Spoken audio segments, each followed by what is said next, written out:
Everyone, good morning. কেমন আছো সবাই? রীতা লাইফস্টাইলের আরেকটি নতুন ব্লগে তোমাদের সবাইকে স্বাগত। আশা করি যে যেখান থেকে আমার এই ভিডিওটি দেখছো সবাই ভালো আছো এবং সুস্থ আছো, আর আমরাও বেশ ভালো আছি। তো বন্ধুরা, আজকে হচ্ছে বৃহস্পতিবার আর এখন বাজে 5টা। তো আজকে না রাতে ঘরে ঘুমোতে পারিনি, তাই ছাদে এসে ঘুমিয়েছি। আমি তো ঘুম থেকে উঠে গেছি আর ছেলে যে ঘুমিয়ে রয়েছে, ওকে ডাকছি তো উঠছেই না। বলছে এখন খুব ঠান্ডা, তো আর একটু ঘুমিয়ে নিই, কারণ ছাদে সারা রাত খুব ঠান্ডাই ছিল।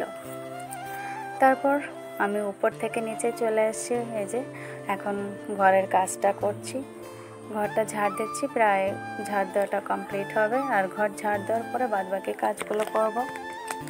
তো কালকে তো জামাই ষষ্ঠীর পর্বটা হয়ে গেল, তো বাবা এসেছিল, আর আজকে বাবা চলে যাবে। বাবার যাওয়ার কথা ছিল বিকালে, কিন্তু বিকালে যাবে না, সকালেই বেরোবে। তো আমাকে বলছে যে সকাল সকাল কিছু খাবার করে দাও, আমি খেয়ে চলে যাব। তার জন্য বন্ধুরা আমি ঘরটা ঝাড় দিয়ে বাসি কাজটা সেরে একটু ফ্রেশ হয়ে রান্নাবান্না করার জন্য ব্যস্ত হয়ে পড়েছি। তো রান্না করতে ফ্রেশ হব, বাথরুমে ঢুকবো, তার আগে দেখছি বেসিনটা বেশ নোংরা হয়েছে।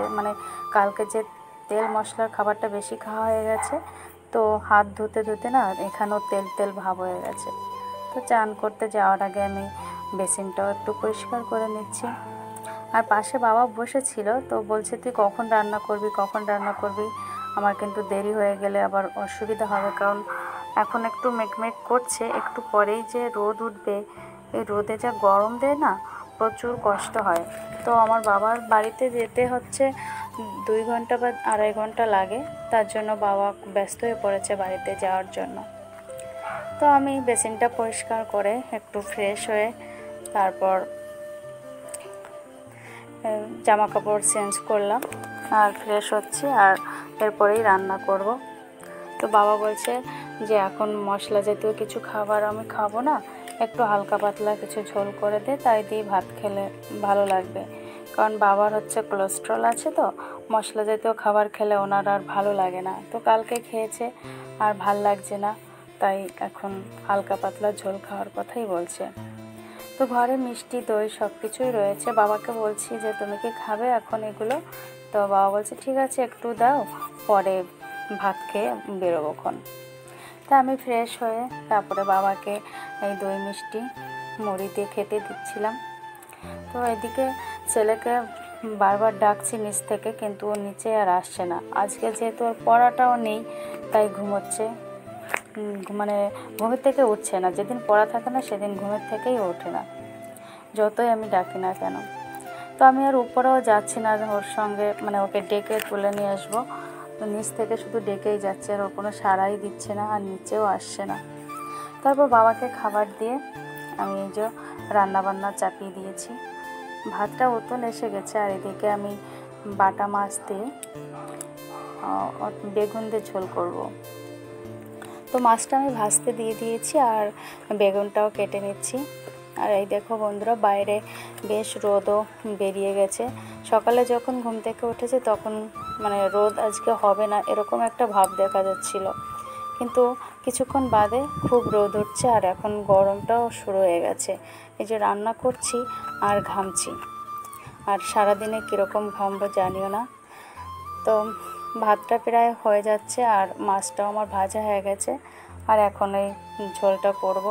তো বন্ধুরা, আমি এই বেগুনের যে পাতলা ঝোলটা করি যেভাবে, শুধু মাছটা ভাজার পরে যে তেলটা থাকে, তেলে একটু জিরে ফোড়ন দিয়ে দিই, আর কিছু জিরে তুলে রাখি, কিছু জিরে থাকে, তারপরে এই জলটা দিয়ে দিই তেলের মধ্যে। জলটা যখনই ফুটে আসে তখন আমি বেগুনটা দিই, আর মাছটাও দিয়ে দিই, আর সঙ্গে একটু কাঁচা লঙ্কা চিড়েও দিয়ে দিই। ব্যাস, ভালো করে ফুটলে সব কিছু গলে গেলে নামিয়ে দিই, হয়ে যায় হালকা পাতলা বেগুনের ঝোল। আর এটা হচ্ছে পাট পাতা বড়া। আমাদের ছাদে যে টপ আছে ওখানে একটা পাট গাছ আছে, তো ওর থেকে কিছু পাতা এনে এই বড়াটা তৈরি করা হয়েছিল। তারপর রান্নাবান্না করে বাবাকে খাবার দিয়ে সবাইকে খাওয়া দাওয়া করাইয়ে বাবা তো চলে গেল, আর আমি ছেলেকে নিয়ে চলে গেছিলাম সুইমিংয়ে। তো সেখান থেকে এসে আবার ছেলেকে খাইয়ে দিয়ে স্কুলে পাঠিয়ে দিয়েছি। তারপরে এই যে আবার ঘরের কাজে লেগে পড়েছি। ঘরটা মুছতে আমার বেশ কিছু সময় লেগেছিল, কারণ খুব নোংরা হয়ে গেছিলো একদিনেই। তো ঘরটা মোছার পরে আমার কিছু বাসনও ছিল, ওটাও মেজেছি। টিনা সোনাকে চান করিয়েছি, তারপরে এই যে নিজেও চান করতে ঢুকে গেছি। আর এটা হচ্ছে আমার কাকা শ্বশুর, আর এটা হচ্ছে আমার শাশুড়ি মা। তো চান করে বেরিয়ে চান করার সময় না আমি বেশ কিছু জামা কাপড়ও কেচে নিয়েছিলাম, কারণ কালকে রান্নার এতটা চাপ ছিল যে আমি জামা কাপড় কাচতে পারিনি।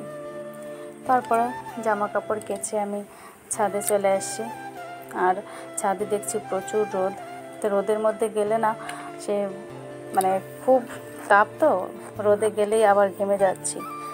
আর এদিকে আজকে রোদ হলেও না খুব হাওয়া দিচ্ছিল। জামা কাপড় যখন নাড়ছিলাম মনে হচ্ছে যে উড়ে চলে যাবে, ওই জন্য তাড়াহুড়ো করে আবার ক্লিপ দিয়ে আটকে দিচ্ছি।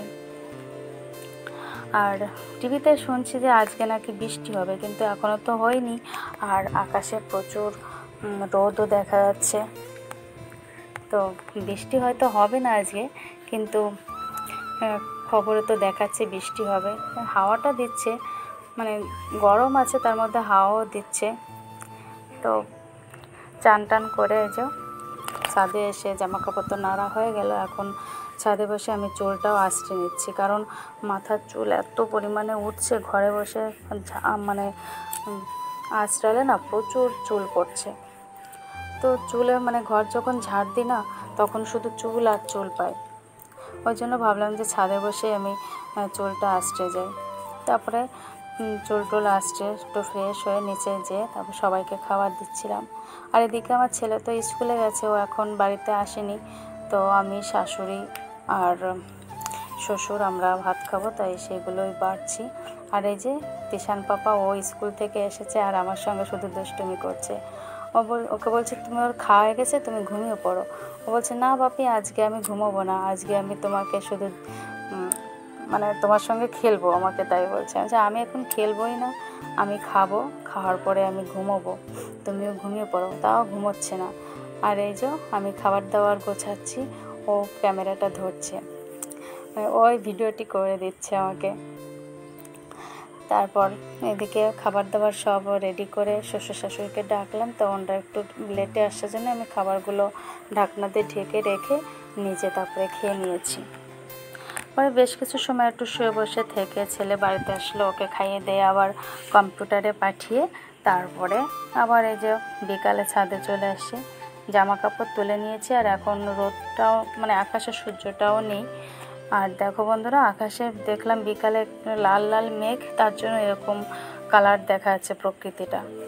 তো আমি ছাদটা একটু জল দিয়ে ভিজিয়ে দিচ্ছি, কারণ রোদের এত তাপ, তো তার জন্য। আর এখানে বিকালে আমরা একটু শুয়ে বসে থাকবো, ওই জন্য এখানে একটু ধুয়ে দিচ্ছি।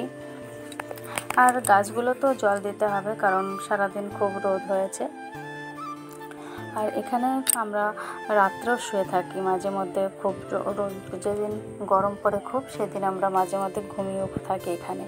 তার জন্য প্রতিদিন এই ছাদটা একটু জল দিয়ে ভিজিয়ে দিই, যাতে ঠান্ডা হয়। যা গরম পড়েছে না, এরকম প্ল্যান না করলে ঘুমানোই যাচ্ছে না। তারপর বন্ধুরা সন্ধ্যা তো নেমে এসে, আর এই যে আমি মন্দিরেও ঢুকে গেছি। আর আজকে যেহেতু বৃহস্পতিবার, পাঁচালি পড়তে হবে। আর প্রতিদিন সন্ধ্যায় আমরা আবার সন্ধ্যার সময় পুজো করতে হয়, তো এর জন্য বেশ সময় লাগে সন্ধ্যা দিতে। তো আজকে এই যে মন্দিরে চলে আসছি, আর এখন পুজো করব। আর এদিকে ছেলেও এখনও বাড়ি আসেনি, নিচে আমি তালা দিয়ে রেখে এসেছি। যখন আসবে তখন তো কলিং বেল বাজাবে। তো আমার ঠাকুরের সব কিছু গুছিয়ে এই যে সন্ধ্যা দিচ্ছি। আর সন্ধ্যা দেওয়ার পরে আবার নিচে যে বেশ কিছু কাজ আছে। আর আমার টিনা সোনা নিচ থেকে বারবার ডাকছে, তো আমি সাড়া দিচ্ছি, কিন্তু ও ভাবছে যে কখন আসবে কখন আসবে। তো বন্ধুরা, এতক্ষণ তো আমার ভিডিওটি দেখলে, তোমাদের কেমন লাগছে কমেন্ট করে জানাবে। ভালো লাগলে একটা লাইক করো। আর আমার চ্যানেলে যদি নতুন হয়ে থাকো, চ্যানেলটা সাবস্ক্রাইব করে দিও। আর এই কাজটি যারা করেছো তাদেরকে আমার অসংখ্য ধন্যবাদ। তো বন্ধুরা বৃহস্পতিবার তাই সন্ধ্যার সময় পাঁচালিটাও পড়ে নিচ্ছি, কারণ প্রতি বৃহস্পতিবারে পাঁচালি পড়লে না ভালো হয়। তার জন্য আমি বৃহস্পতিবার হলে এই পাঁচালিটা পড়ি। তারপর সন্ধ্যা দিয়ে আমি ছাদে সেই ফোমটা পেতে দিয়েছি, একটা পাটি পেতে দিয়েছে। ছেলেও কম্পিউটার থেকে এসে গেছে, তো ওকে বললাম তুমি এখানেই বসো, কারণ ভালো ঠান্ডা হাওয়া দিচ্ছে। তো ও বললো মা ঠিক আছে আমি এখানে বসে আজকে পড়বো, আর স্যার আসবে একটু বাদে, তাই এখানে বসেও প্রাইভেট পড়বে। তারপর ওকে স্যার এসে পড়াচ্ছে আর আমি নিচে এসে একটু দই খেয়ে নিচ্ছি, কারণ সন্ধ্যার সময় একটু খিদেও পাচ্ছিল।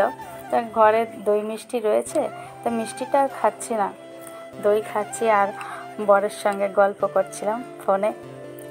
তো উনি বলছে যে তুমি শুধু খাও খাও আর আমি না খেয়েই থাকি এখানে, এসবই বলাবলি হচ্ছিল।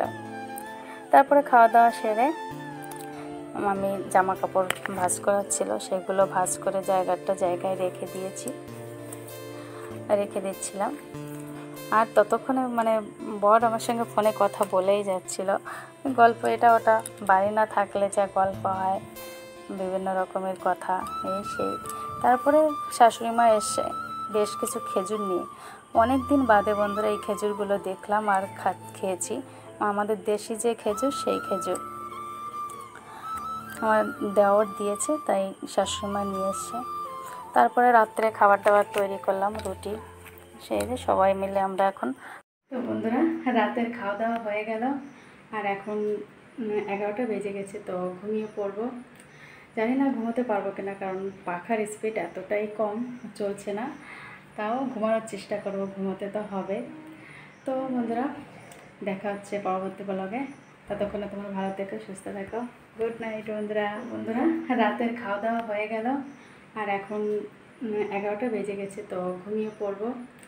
জানি না ঘুমোতে পারবো কিনা, কারণ পাখার স্পিড এতটাই কম, চলছে না। তাও ঘুমানোর চেষ্টা করব, ঘুমোতে তো হবে। তো বন্ধুরা দেখা হচ্ছে পরবর্তী ব্লগে, ততক্ষণে তোমার ভালো থেকো, সুস্থ থেকো। গুড নাইট বন্ধুরা।